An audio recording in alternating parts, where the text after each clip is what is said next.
Hi, welcome to Voices and Visions with V. Shayne. I'm V. Shayne, and this is my special guest for the day, Yolanda Wisher. God. So I didn't realize, I know you're originally from Montgomery County, yes? Was that where you're kind of? Montgomery County, Pennsylvania, yes. So you were the poet laureate there before you became the poet laureate in Philadelphia. That's right, two-time poet laureate. Did someone have to urge you to you should apply for this? Did someone push you out of a window and say apply? My mom. Your mom did? Yeah, my mom told me I should apply. It was in the paper. So Okay. if it's in the paper, my mom was going to tell me about it.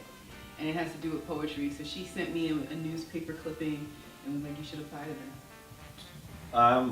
Your mother obviously is and was proud of you being a poet. Was she a poet, or it's just something that you turned out to be this freak poet thing? She's like, oh my God, you're a poet. Here, do this. You're My great. mother is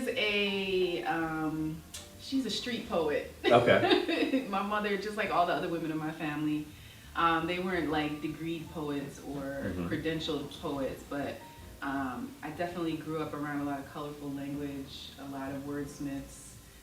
Blackness, basically. Blackness, black English. Right? And so yeah, but my mother was she's a big reader. She's an avid reader. Okay. So you go to her house and there's just shelves and stacks of books on pretty much every surface.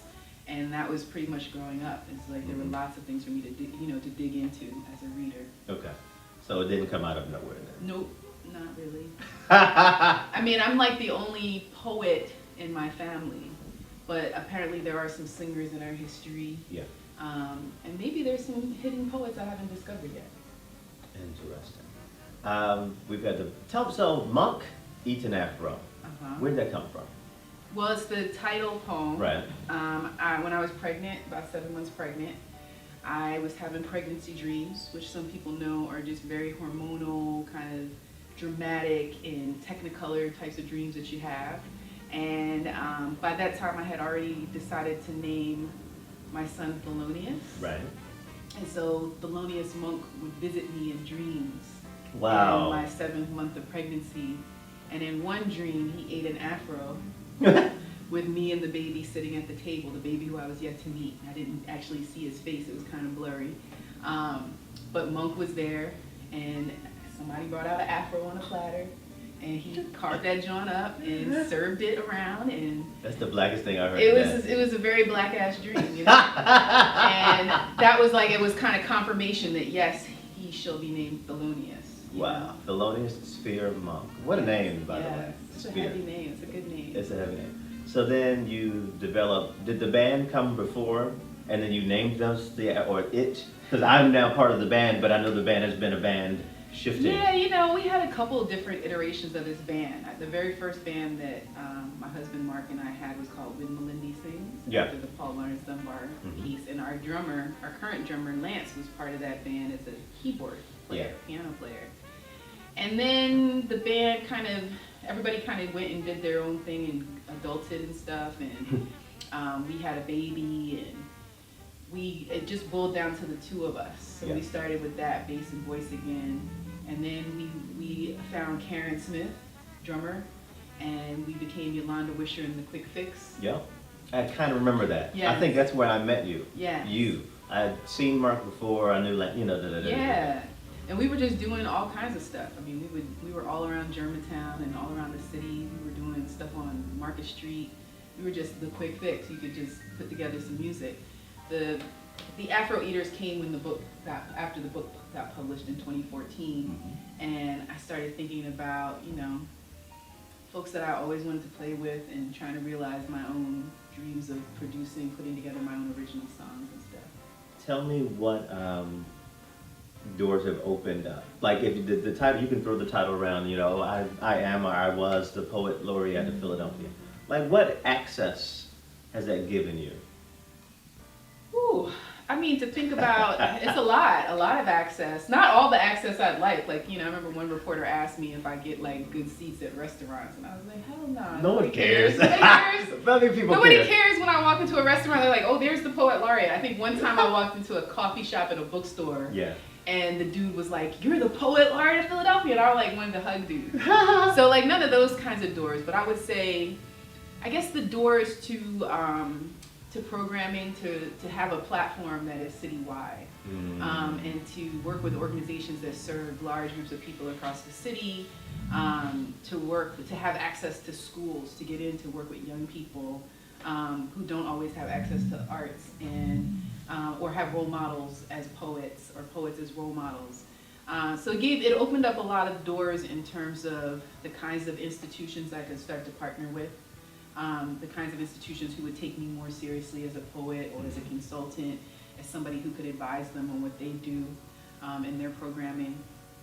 And I would say it also opened up doors into kind of the national poetry scene and the ways that I could connect the great stuff that's going on here in this city to things that are going on beyond this place that we're all in. Speaking of organizations, what is your role with the Philadelphia Contemporary?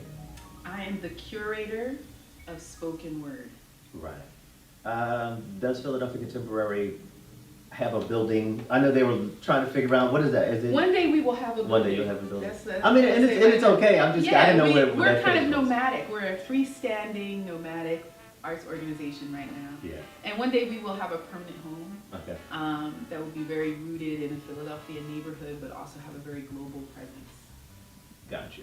What's happening this year? What do you have on tap? You What always. are we doing? I know, but what you are gotta we talk doing? about it. I gotta tell you. Okay. I gotta tell you about it. Oh man. Well, I'm doing some really cool things with our current poet laureate, Yeah. Trina B. Mason, also from G-Town. That's right. My sister friend, and we're teaching a course right now at the Rosenbach on Toni Morrison. Right. And also reading the works of other Black women writers who have been influenced by Toni Morrison or who have been edited by Toni Morrison. And so we were really hit hard by her death. And we've been just still like, how do we wrestle with this? How do we deal with it? And I guess in the process of mourning and grieving, we've decided to just kind of celebrate her, and pay, homage, which I think a lot of people are doing right now. There's a lot of Toni Morrison programming, great programming going on. So we're doing the course, but we're also planning a communal reading of The Bluest Eye, her first book, which was published 50 years ago. It's hard to imagine that was so long ago. But how perfect that this is also happening. How perfect, right? Yeah. So we're gonna. How many years? That's what I think. 50 years. Ooh, that book. Good Lord. Was a while. And she wrote that book when she was 39 years old. Yeah. So that was her very first book. Yeah. That was her first foray into the literary world. And she was grown by that time. Fully She had grown. already had a number of careers and children and relationships, and it wasn't until 39. So it was a great reminder, that book, of like what can be achieved as an artist, and you're just ripe old middle age, Is that outdoor thing happening? Are we still talking about that? You mean the Toni Morrison thing? Yeah. Yeah, it's gonna be outdoors at the Aubrey Arboretum. Okay. Here in Germantown. And rain or shine, we're doing it. Okay. Whether or not it rains or shine. And we're gonna read the whole book. We're gonna have 50 readers. So that date that you gave me, I still have that. You better still have that date. You better keep that date. I got that date.